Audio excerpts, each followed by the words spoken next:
I think we got frozen. Hello, we're here. Lorraine, how are you? I'm so excited to have you today.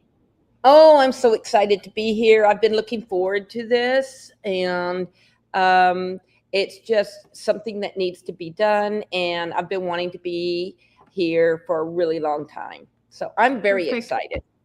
Me too. Me too. I've been waiting for you to come online so I can have a conversation with you in a chat. So before we Yeah. get started, you know the drill. I love to do this. So the first thing we need to do is we need to bring ourselves here and now because most of us are so busy in the past every day, right? We think about all of our past things all the time. And then we then project the past onto the future and we think about our future with the lens of the past. And then we worry and fear about the future as well. So, but what happens is we're never here. We're not here and now. And without being here and now, we can't create. And we feel, almost not here, but everywhere else. Anyone can relate to that? Lorraine, can you relate to that? Like you're Totally. I everywhere can. else. Yeah, I can. I don't live as much in the past. Oh, I mean, but it does come up, obviously, just because, like, oh, why did you do that? Why did you? I mean, and then, and particularly with your children, you never felt like that you ever did a good enough job. And then you look at the future and you thinking like, well, um, your own future, like what is it? And I'm getting older. And so as you get older, you tend to look at the future and you see it diminishing. And so one of the things that when I saw this is that I remind myself when I start feeling a little anxious or stressed, or this is what I need to do, and blah, blah, blah, I remind myself that I'm here now and I'm doing what needs to be done right now. The rest will take care of itself as it comes up. And that has actually helped a lot in my dealings with students, adults, everything. It's just, this is what we're doing now. Yeah, and it's why we have so many people who have anxiety, who's experiencing anxiety, and there's so much anxiousness in their system because we're always thinking about either of these places and we're not here to be present. No, like it's hard to be present if you're not here Yeah. thinking about other things. So I always say, if you're thinking about the past, if you keep thinking about the past, the time is wasted because you're not here to do anything at the moment. So only thing we can do with the past is really take the lessons from it, because that's the only thing we can take from anything that happened to us in the past is those lessons that are very valuable. We can take them and then we just have to let it go, because Yeah. holding on to those past experiences are not doing anything for us, and revisiting them on a regular basis, on a daily basis, hourly basis, even a minute basis is not doing anything to us. Waste of time. So we're going to let it go, just learn the lessons and let it go. And the same thing with the future. If you're thinking about the future, that's great. We all have a future ahead of us, right? That's why it's there. We don't know what's going to be, but it's there. But projecting the past and thinking about the future with uncertainty and a lot of fear, that doesn't do anything either. That's also steals your time away from you to do something right here and now. So only thing you can do is bless the future and release it. It's available to all of us. It'll come. It's there. It's coming. So now if you bring both of your hands here, you're now and here. Mm-hmm. And this is the only moment we can learn, live, and lead ourselves and others. So we need to bring ourselves every day to this place. Whenever you're getting so much into the past or future, try to bring yourself here and now. So to do that, there is a beautiful thing that we are gifted. All of us have it all the time, and we're using it all the time, but we forget to take these deeper. So that is your breath. You have it. It's your birth, right? You have been given at your birth this beautiful thing that we all do, but we take it for so granted. So let's take a deep breath. For inhale for 4. Hold for 4. And really release for 8. Let go everything you're carrying, all the stress, all the worry, everything about the past, everything about the future. Just bringing yourself now and here. You need to let it go. Right? So let's take another inhale for 4. Hold for 4. And really let it go. Anything that you've been thinking about it all day long, maybe it's on your mind all the time, nagging you, just let it go. Just take a deep exhale and let it all go for a count of 8. Now, one more time, inhale for 4. Hold for 4. And really let it go. Don't hold on to anything because you want to come here and now. So let everything go.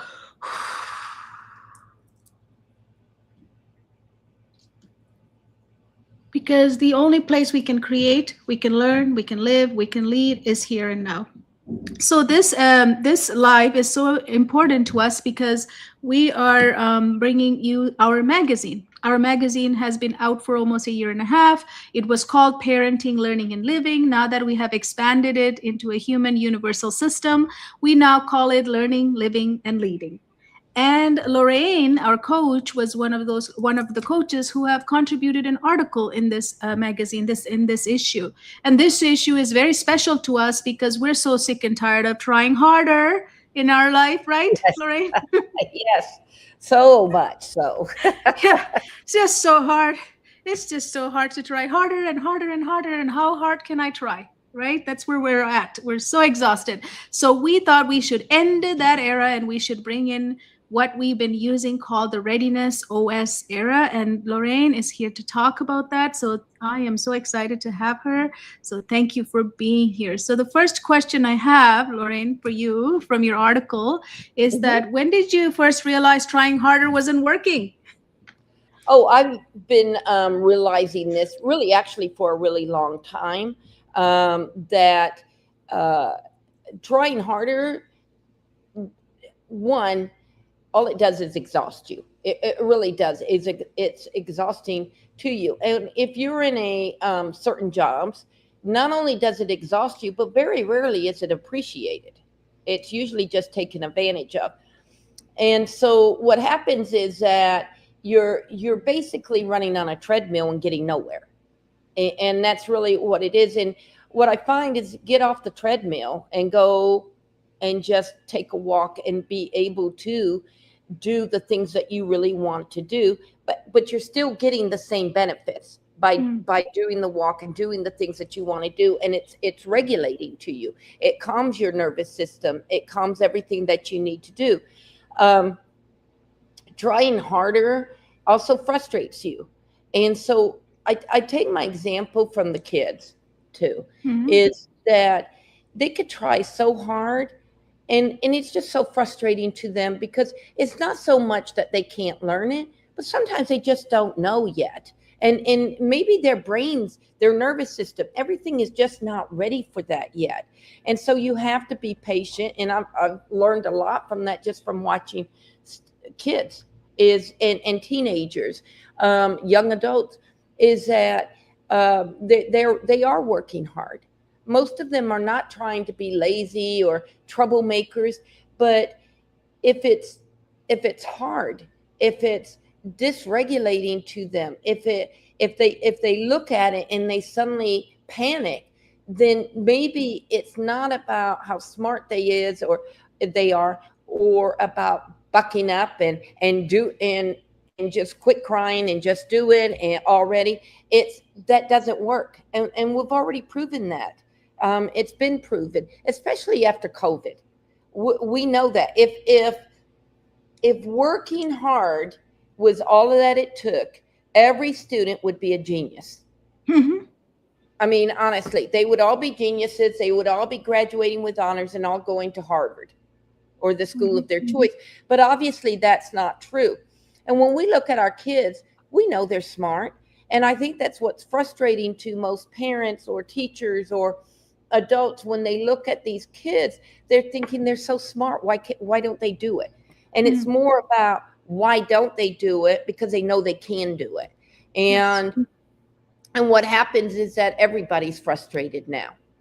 Everybody, the parent is frustrated, the child is frustrated, the community, the schools are frustrated because they're thinking this kid is smart and we need to do something about it. So do you think we're at a breaking point with this try harder? Oh yeah. However, a lot of systems have not received that message. We're fighting it as if it's we're fighting it. And what's happened is teachers specifically have more burdens put on them because it's usually the teachers or the parents' fault, or both, that the child is not succeeding. And so new programs keep coming out that just makes a teacher work harder, more data, more this, more that. Let's do small groups. Let's do big groups. Let's do individual groups. Let's do recess. Oh, wait, don't have time for that. Let's do this. And it's so strict, minute by minute by minute. Teachers are under the gun. And so, but society as a whole still thinks that if teachers work harder or try harder, then the kids will get it. And I can honestly say that I know very few teachers that do not work hard, and they are working harder. They want their kids to get it. But it's the same thing, right? It's the same thing, right? We tell the kids to try harder. We're telling the teachers to try harder. We're telling parents to try harder in parenting. Everybody's just told to try harder. If something's not working, we're not seeing why it's not working. We're just told try harder in the same way, just do more of the same thing. But it's insanity when it's not working to do the same thing repeatedly. And we're reaching a crisis in this country, in all over the world, but I'll just talk about in this country specifically, in the fact that there's shortages of teachers. Parents are more frustrated than ever. Kids are falling behind, and we're reaching a level of need that has never been there before, because we live in a different world. We should not have to work as hard as we are doing now. We have technology that is beyond what anybody can expect. And technology is supposed to make our lives easier. And so far it hasn't, because not only are we not properly using it, but we're also not allowing our children, the adult within us, the community, the parents, to regulate and breathe. It's just technology has been used. Well, this is saving you time, so let's just work harder now.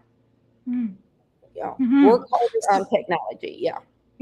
So what changed first time when you stopped focusing on performance? Because as a teacher, you're always chasing that performance for your students. For you're also getting observations from people coming into your classroom to see how well you're doing. So that's performance, right?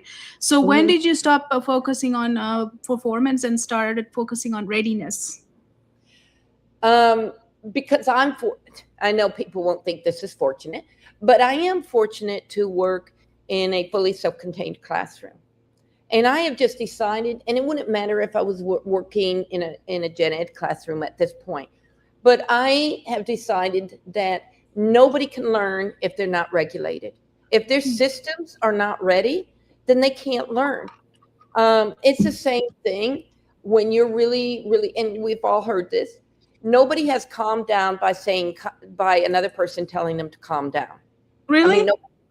Yeah. I always thought it worked. I'm kidding. Nobody calm down. Can you change the tone and say calm down? Sometimes simple things of what do you need right now? What do you need now? And sometimes what I need is just to be left alone, or a piece of chocolate cake, or a cup of coffee. I mean, it's simple things. Let's take a walk outside, and this goes for your child too. I remember hearing a parent says, "I've tried everything." Well, they tried everything in an hour worth of time, and obviously none of those things worked, and pretty much they were dragging each other down, is what they were doing. And as adults, what happens, I believe, what happens is we get into power struggles. And so, and then now we're in a power struggle with an 8-year-old, a 10-year-old, a 14-year-old. And we tend to forget that once you're in that power struggle, you've lost. You have already lost. So you just need to back up and say, and tell yourself and tell them, I think right now what we both need is some time out. And then we'll come together when we are both calm and we can help each other to do the right thing. And it is really up to the adult to do that. And when you feel yourself getting to that frustration level, when you feel yourself going, I've tried everything, when you feel yourself saying, I don't even know if I love this child anymore, or like this child. Sometimes it's not so much I don't love them, it's I don't know if I like them anymore. When you feel yourself getting to that point, then you need to just back off. And you need to, it's no longer a power struggle. It's just a struggle. It's a war at this point. And also they're offline. Whatever you say to them at that point, there's no comprehension. It's just kind of words being thrown back and forth, right? Any type of escalation from that point on, there's nobody's listening to either one of us, just going at it. So there's nothing is happening. So what's the point of it? So you might as well save the energy. I mean, even if you're talking to your spouse or your significant other, anybody. Anybody. And as adults, even if somebody's yelling at you, I don't know about you, but when somebody starts yelling at you or not treating you appropriately, I start shutting down. And I'm already in battle mode. I mean, in my own way, I'm in a battle mode. And so now I'm not going to listen to reason. I just want to be right. And I remember, not a fan of them, but I remember Dr. Phil saying at one point, do you want to be right or do you want to be happy? And so that's where it comes down to sometimes, is it's not about being right. It's about what is going to be good for all of us in the long run. What is the operating system? How can we get our operating systems back online so we can solve this and we can be happy? Yes. And then what does it look like in real time? Readiness look like? Because a lot of people are like, what are you guys talking about? What is this readiness piece? Like, tell us more about it. What does it look like? Give me an example where you experienced yourself or experienced, you have a dad, his elderly dad. So anywhere that you experience readiness, because it's everywhere. Everybody needs it. It's not just a child needs it. It's a human. It's a human system, right?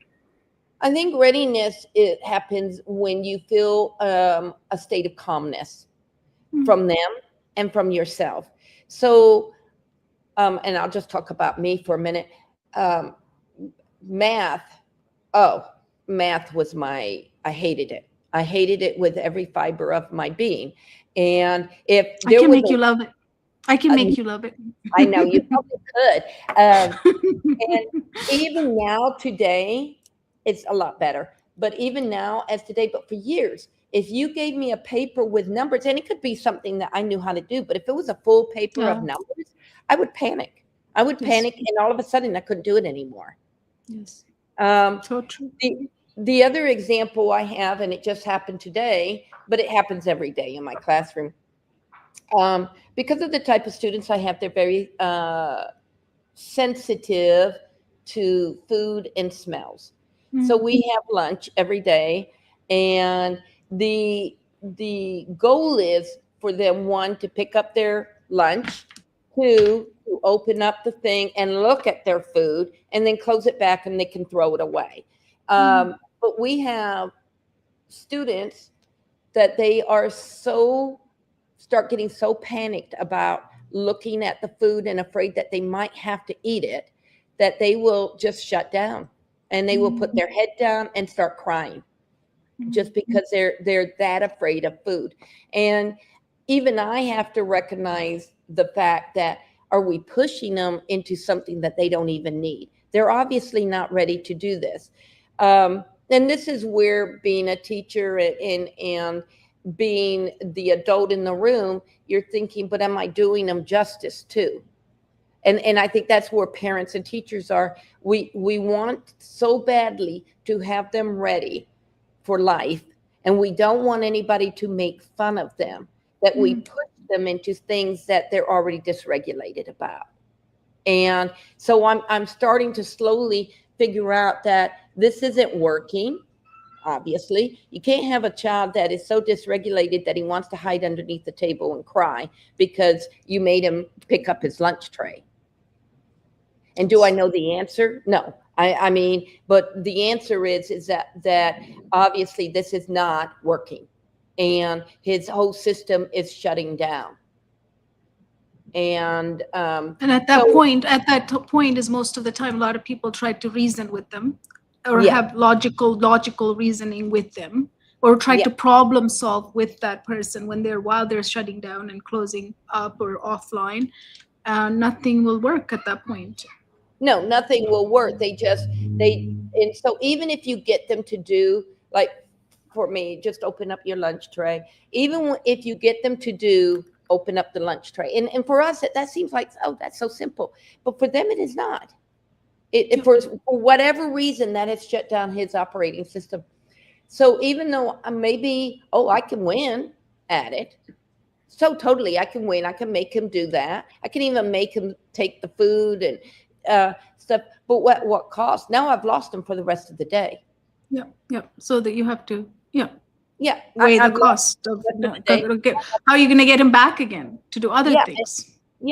And so now we have to work harder to get him re-regulated. But isn't that then behavior that like somebody might look at that and say that's behavior? We should be dealing with that behavior.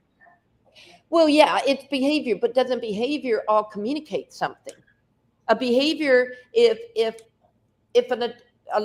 unless there's some serious things going on, if an adult comes up to you and starts yelling at you or hitting you or threatening you, that's a behavior.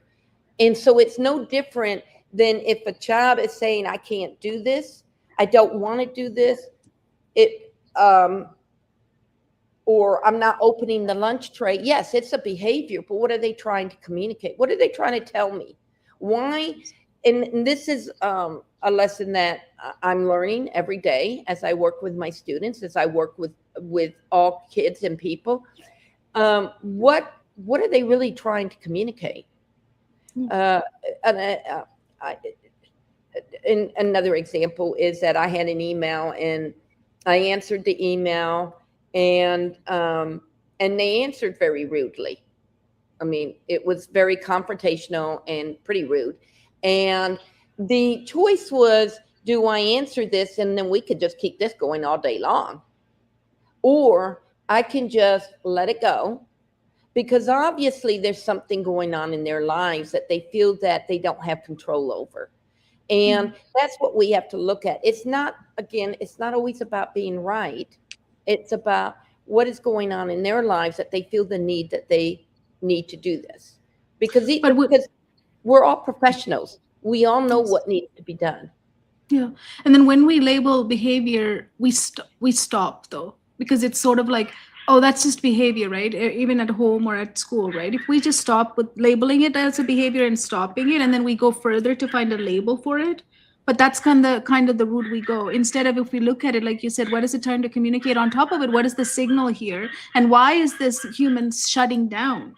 Like, why are they shutting down when this is happening? Why are they going to this extreme of complete shutdown of all of their systems? So then there's a systematic problem going on. We need to be curious about it. That's what we're not being curious about it. We're either labeling it as behavior and then going towards figuring out what label could this be fit into. Is it, ADHD? Is it that? Is it this?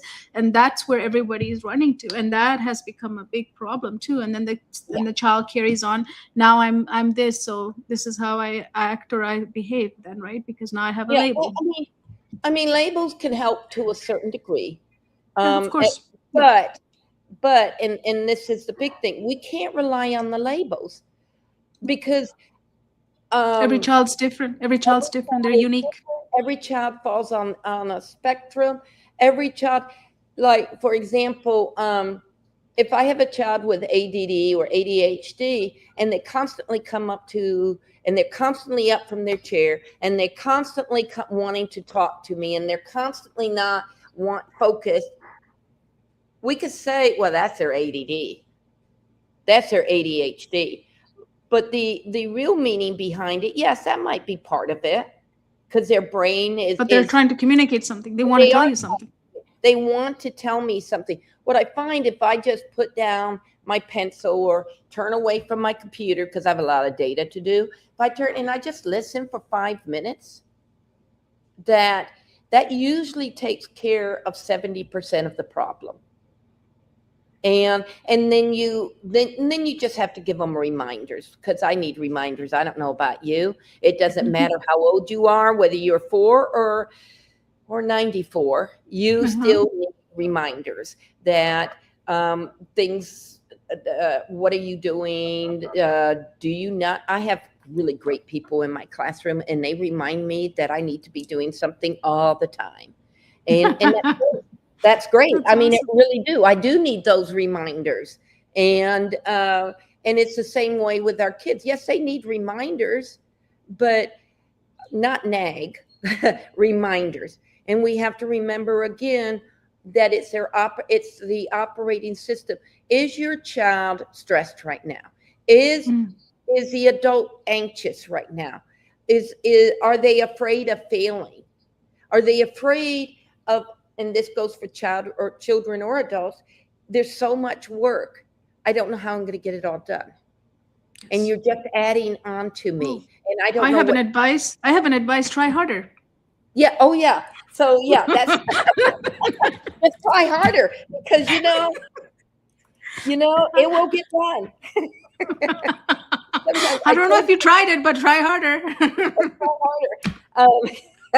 That is, when you get super overwhelmed, the best thing to do is find something that really will take you out of that overwhelmness. Yes. When I was a child, I loved to read, and reading was my escape. And then I could better able to handle the world about me. And even now, there's things like I have birds, as a lot of people know. I have parrots. Yes. And some of you have heard, I'm currently at my school right now. But what I have found, that sometimes just sitting outside with them, with a cup of coffee or beautiful anything, will a lot of times just calm me down. I put my phone up too. I keep my phone turned off all the time, and I pick it up at certain times of day to catch up. But other than that, I keep my phone away from me, because if you don't, then you're just back into the cycle of things. And there is nothing that is so important that can't be dealt with in 30 minutes from now. Yeah, or an hour, 2 hours. For me, Monday was a holiday, and I remember I sat outside for like 5 hours with the birds. And just how many do you have now? How many do you have? I have 3 macaws. I have a golfing cockatoo and 2 little parakeets. Nice. Beautiful. So they'll keep you busy for 5 hours. They keep me busy, but they also, I think when you look at things like that, it doesn't matter if you have dogs, cats, or no animals, and you're looking at the birds in your yard, or the deer, maybe you live out in the country, or something, or trees. Just trees and flowers, to me, are just miracles. Every day they are a miracle. You know why? I think because they don't try harder like us. Yeah. They're not grinding through life, I think. Yeah, they're not trying to get bigger than the next door flower. My birds are not trying to outdo each other, unless it's for a snack. I mean, but they're just peace. They're just in peace, right? They're peaceful. Yeah, they're really in are. A state of peace. And that's why it's important to just stay there. Because when you do, and people go, well, I don't have time. But do you have time to keep trying harder and get nowhere? Yeah, we do. We used to spend time like that. Apparently we do. Because it has become our state, right? What happened is that we do it so long that it becomes like almost hard to even realize, like, I need rest. Like, so how many of us don't even know we need rest? Like we don't even allow us, because we're like, oh, if I do rest, I'll fall behind. Almost like I'm on that running treadmill. race, right? Yeah, you're on that treadmill again, not getting anywhere. But by God, you can run fast. Yeah, but in my head, I think I'm running a race. But in reality, I'm just on the treadmill. That's all. Yeah, or on a hamster wheel, But I think I'm going to win a race. Trying harder. But I have another question for you. So what surprised you most about working system first instead of outcome first? Because in school, we are always, chasing that outcome, right? So now that you shifted into system first, what has changed for you? I think or surprised you? what surprised me is that teachers and kids are more ready to work. Yes. They're more ready to get the things done that you wanted to get done.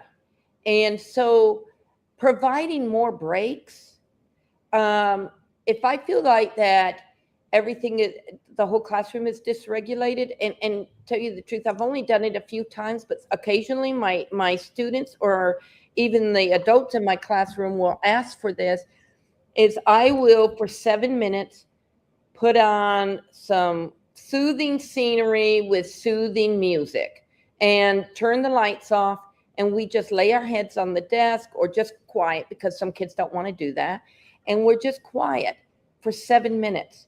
That's it, 7 minutes. And I want to get it up to 10 minutes actually, but I am dealing with children. That's good. That's good. That's good. You just wake your way up. Yeah. Yeah. So, but what I have found is that a couple of kids came to me the other day and says, "Can we put our heads down with the lights off?" And to me, that was perfect. Moving. It was moving. I they was needed just, it.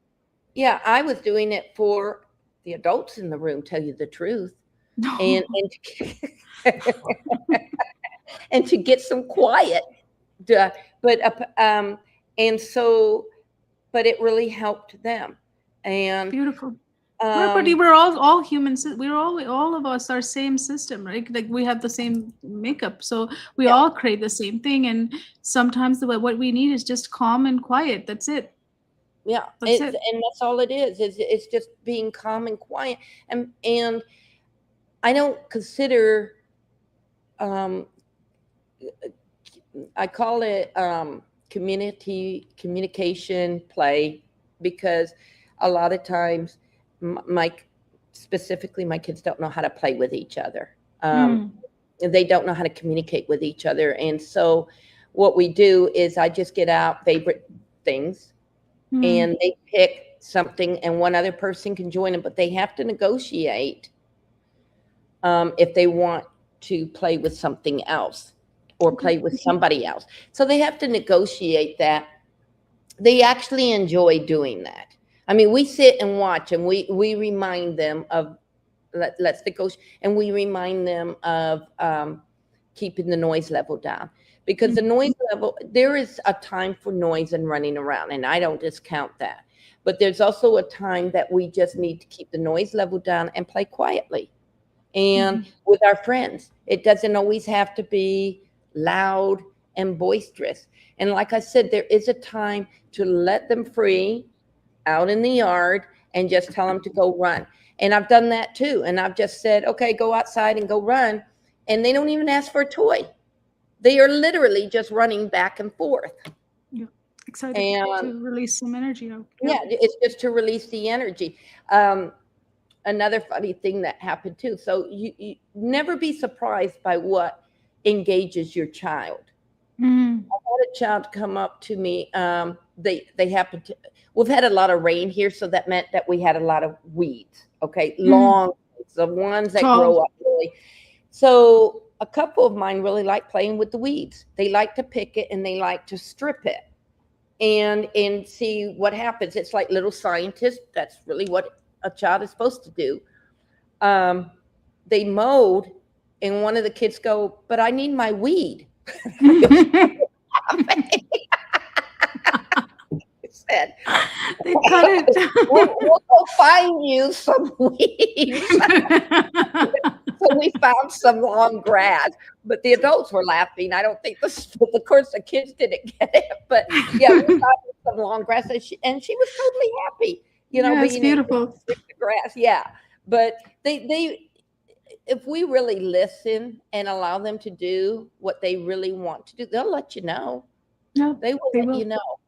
Yeah. Safety creates communication, open communication, right? When they feel safe, your children feel safe, they're going to open up to you more and more. So how do we create that safety? It's by being ready. Your systems are ready. Syncing your system with your children's system at home will allow that to happen. So my next question is, what resistance did you feel internally when you stop controlling and like start observing the readiness part? Because, you know, as teachers, you usually like to have everything controlled and, you know, orderly, right? Yeah, we are very much control freaks. I mean, I would tell you that we can't help ourselves. I think, well, okay, what I do listen to what everybody has to say. I do listen to what all the inputs, but I don't, for me, and again, I listen to what my kids need first. That's how I've changed. I listen to what my kids need first. Now, I'm not saying that I listen and I'm like passive aggressive. I've listened to you, but I'm not really going to do it. What I've done is now I point out the fact that I will do this, but I need to get my kids ready for it. I cannot just present it to them and expect them to be ready for it. I cannot push them towards something that they're not ready for. It's just not going to happen. And so even with that controlling, you have softened inside, right? You have like softness towards and compassion toward. I can still control the outcome, but I need to make sure the prerequisite is there. Yeah, the it's not even. I don't even really care about the outcomes of academics at this point, because I've always felt if you don't have behaviors, if you don't have, and we do talk about behaviors, if you don't have your operating system in line, if you don't have behaviors in line, no learning is taking place anyway. No, none.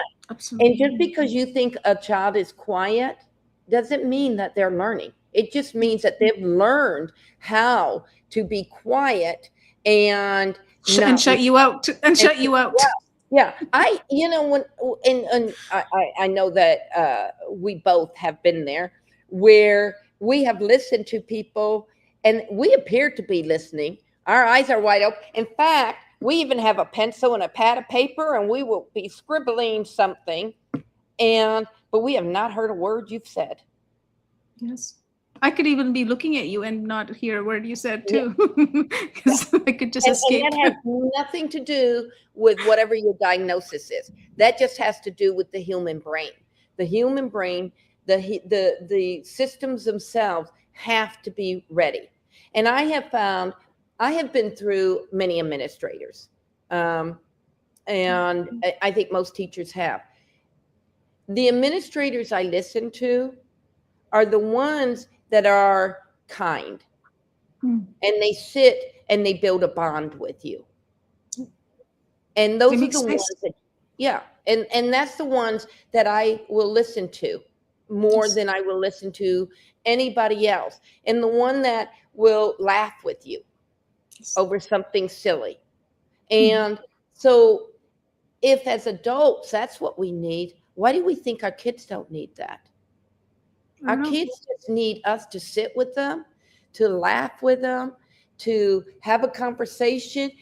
And if you say, well, my child is too young, or they don't speak, or they're nonverbal, doesn't mean you can't have a conversation with them.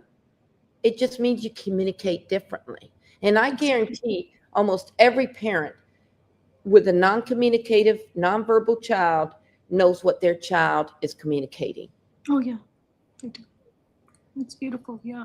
So a lot of people these days are like taking generic solutions, right? Like the parents hear these generic solutions and then they apply to their child, who is unique as they can be, right? Every child is unique.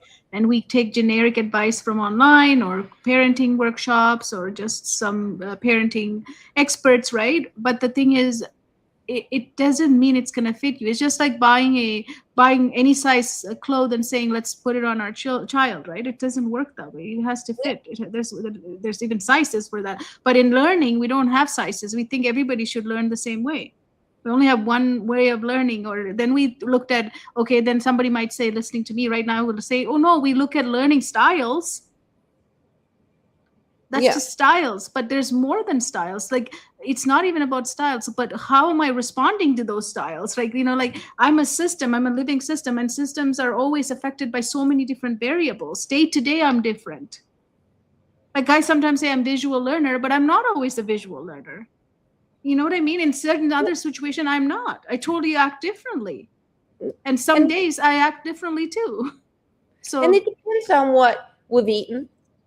Exactly. And how much sleep I had. Yeah. And it does. It depends on our sleep patterns. It depends on who's pissing me off too, right? Who might be pissed off at somebody in your life, and that throws everything off. And it does. And it does for kids too. Not only adults, for kids. So I always regulate that. If I'm not regulated, nobody else around me will be regulated. No. Nobody. Absolutely. And we pick up that. If you go home and your spouse or your partner or your whoever is not regulated, and even though they're not yelling at you, but something is wrong, then you are already start bringing yourself down. And so the key is, how do we regulate ourselves so that if the person that we're going home to, or the person that is not, that they're mad about something that could have happened at work or in traffic or whatever, that we're not feeding off of that energy, that we have the energy and the gift that they can feed off of us instead. Yeah. And the biggest thing you've already mentioned earlier is the curiosity, right? Yeah. Curiosity is so important at any situation, anytime, anywhere. Anytime you're working with your own child, or, as a teacher, you're working with a student, it doesn't matter if you can remain in that curiosity. In order to still remain in curiosity, you have to stay, as you said, in that readiness phase, in flow and focus, because you cannot be you don't get to be curious by demand. Curiosity comes when you're in flow, because that's when you can access, and you have access to all your sensory system. Now you can be, through that, you can be curious, like, what's actually happening here and why is it happening? I think that just going in and going, oh my God, what is wrong with you now? Yeah, that's not curiosity. That's not curiosity. That's the result of trying harder. Yeah, I think going in and going to yourself, I know that they're upset about something. So how do I approach this? What is the best way that I can approach this? If I feel that I'm going to get frustrated or upset about something, then maybe you don't approach it right that moment. Yeah. And I know that's hard, because with kids, you feel the need that you need to fix it. Yeah. We are fixing, well, if you have any capacity, as teachers, counselors, doctors, nurses, anybody in the helping profession, they want to fix it. Yes. They want their kids to be happy. And it comes from a good place, but the fact that we don't give space, like I used to be like that too. That was the biggest learning I had to learn, is how to let go. The time that elapses between you trying to solve something without giving that time elapse, it just makes it so much harder for everybody, with your own kids too, right? Like, sometimes you want to solve it before the end of the night, and it cannot happen. Leave it. Yeah. I trained myself to leave it. And I one of the advices that I always try to kind of mention to teachers is, don't unload on parents. Mm. And it's not that they don't need to know, but they already know. Yeah. I mean, honestly, they already know. If they want to, unless it's a person who is in danger, or to themselves or others, calling them 3-4 times a day, or waiting outside for them to just talk to them, not only does it not build a good relationship with the parent, but it doesn't build a good relationship with the child. The child's just still going to act out. They're not going to stop unless it's in fear. And I don't know if we want our kids to be in fear. As a parent, as a teacher, as a community member, we don't want our kids to live in fear. But a lot of teachers, as I talk more and more every day with teachers these days, they're dealing with things they're not trained. Mm-hmm. And then there's also like you're an employee to a system, so you have to do the right thing all the time, right? Like Yeah. you can't take a leadership and say, I'm going to do it this way or I'm going to try that way. You cannot do that. You have to follow the procedures, follow the protocols. So you're kind of locked into using your creativity in solving problems. You have to follow the structure that's set for you, right? So a lot of Yeah. teachers get locked into those structures, and then they can't move anywhere, and they're just doing what they're allowed to do versus what their heart might say to do. Yeah, and that's really what it is too. And also because you just don't know what else to do, you want a partner. And so sometimes unloading on a parent feels like that, well, maybe they're partner, maybe they have a solution, maybe that it will help. And um and most of that is really always done out of a true frustration level, a true your operating system is not working right now, and and the child's operating system is not working, and the parent's operating system is not working, and it doesn't matter what economics you come from. uh, yes, does it happen more in areas that are more uneducated and poverty stricken? Yes, the data shows that. But at the same time, it happens in every home. And sometimes what you see as advantages also can be seen as pressure. Yeah. So yeah, the teamwork is not there, right?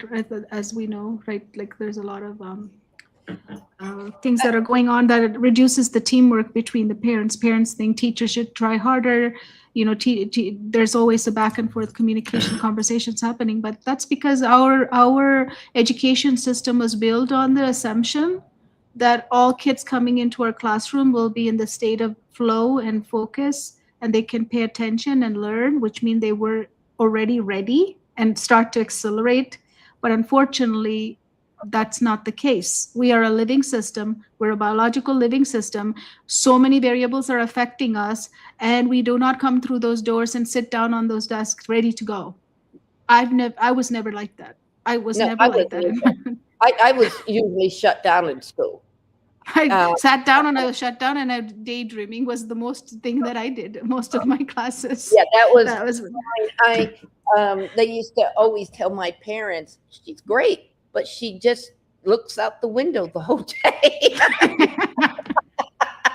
or she I mean, should take some art class because she's drawn a lot. You know, I yeah, scribble a lot. it's just, and and back then the pressure wasn't even there like it is now.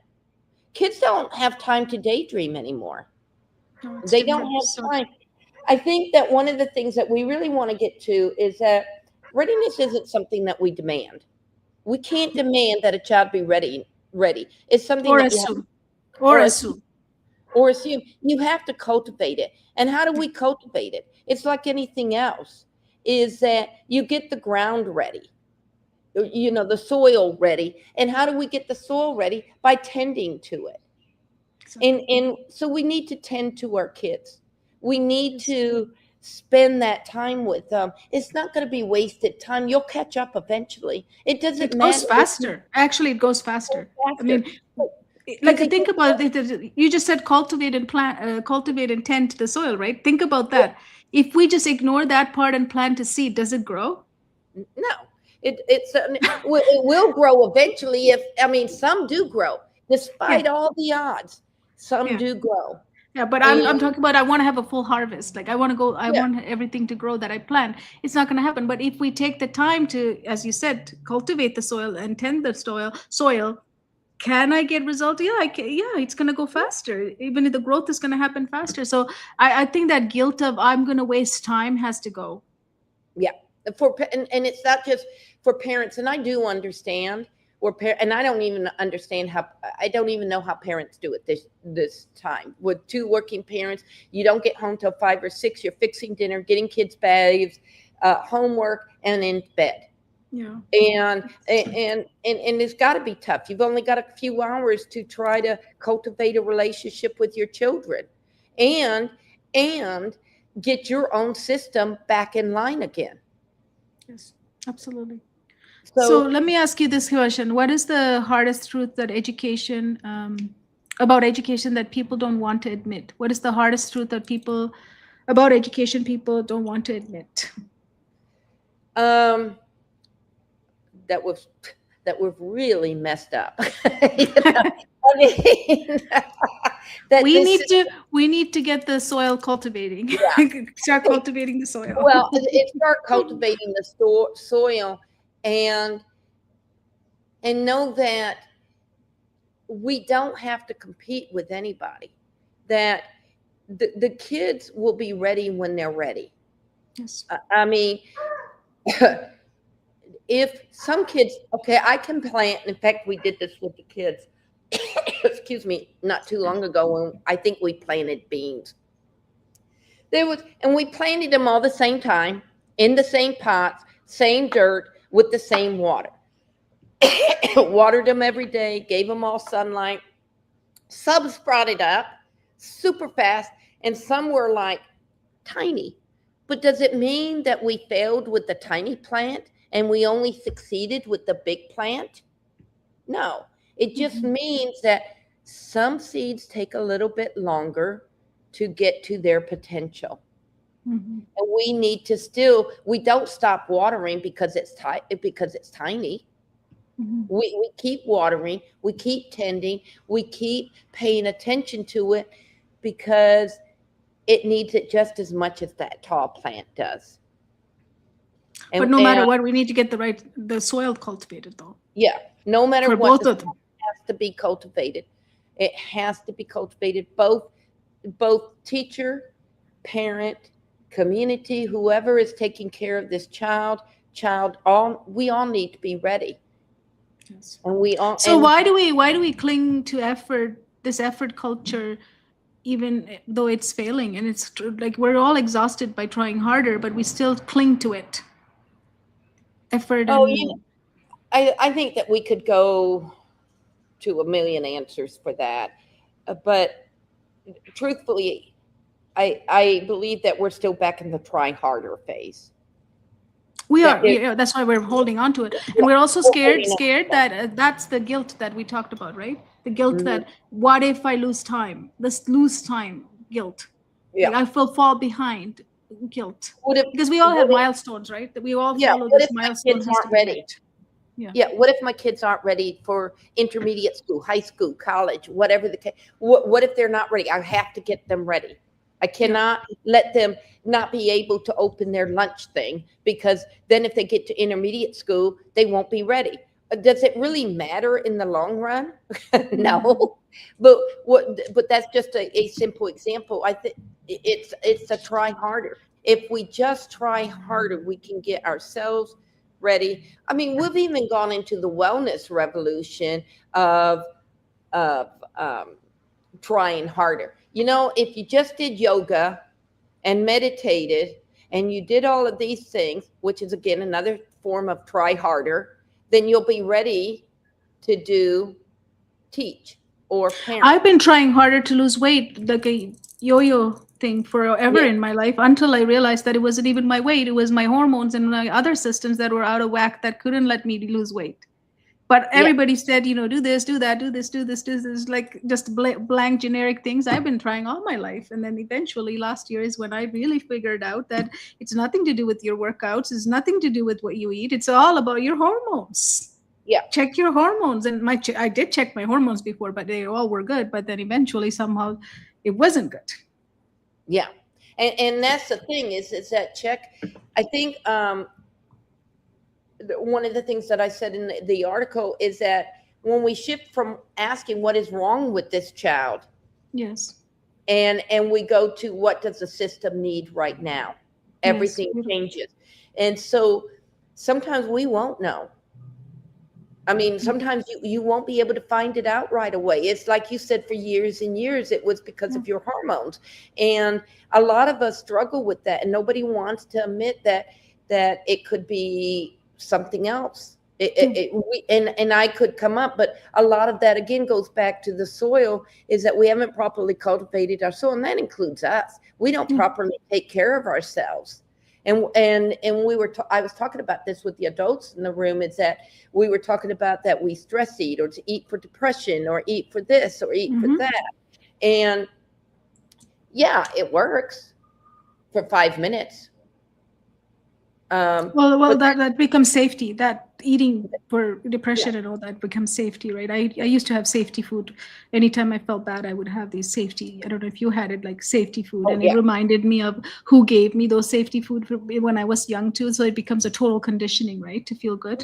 It's just a tool of conditioning. And going back to the school, why do schools do this? It's safety. It's safety. This is how we've done it for years. So it's safety. And we get so much money, and we have to prove how we're spending our money, and seeing that we're spending this much time keeping our kids safe emotionally, operating system doesn't always show value right away. It doesn't show value, and that's what people want. They want that value right away. Or grades or performance, like they want output. If you don't see the output coming out right away, that if there's a delayed output, there's that's scary for people to have that, right? Because they want it. So meet the milestones, right? Like you have to meet the milestones and keep moving, try harder, and get the results. If I don't see the results, then it's right away we turn around and say, what's wrong, right? What's wrong? Is the bigger question, is what's wrong at the end of it. I listened to somebody the other day, and it was a very short, like 1 minute thing. And one of the things he said is that we spend a lot of time advocating for kids. But society, or everything in place, doesn't want you to advocate for kids. Not unless you're putting yourself in the line of a gunfire or a crazed person or something. And then they expect you to do that. But they don't want you to advocate in the way of, this isn't what my kids need right now. My kids need safety. They need to be ready. So people want you to do everything else, but not making sure, and not advocating for your kids, for their safety, for their well-being, for their emotions, and for them to just be ready.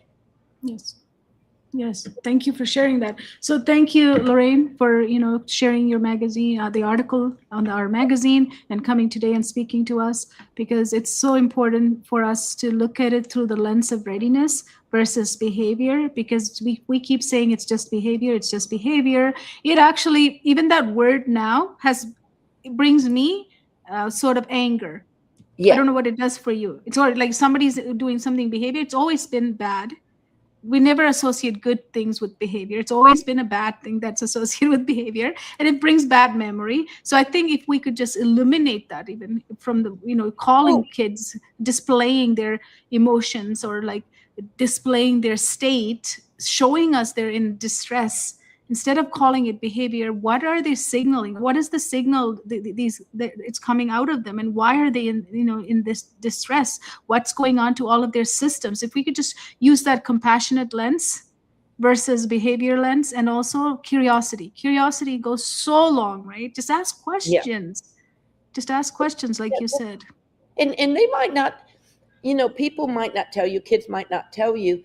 But asking yourself, even that, I don't even say go ask the kid, but just ask yourself, like, I wonder why he's shutting down. You can even talk to your own self, to your own brain, and ask those questions yourself, because then you're going to have some more compassion. Just labeling it's a behavior now, right? That's different, right? So even talking to yourself. And I agree with that. Yeah, that's probably the most important. Talk to yourself first before you just go rushing in trying to fix things.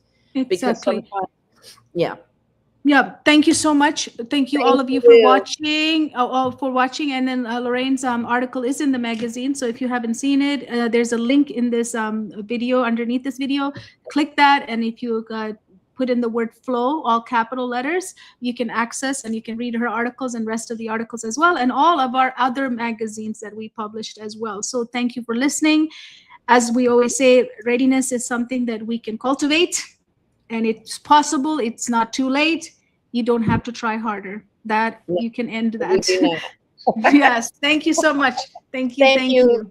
Thank you for allowing me to speak and talking about my passion. Thank you so much.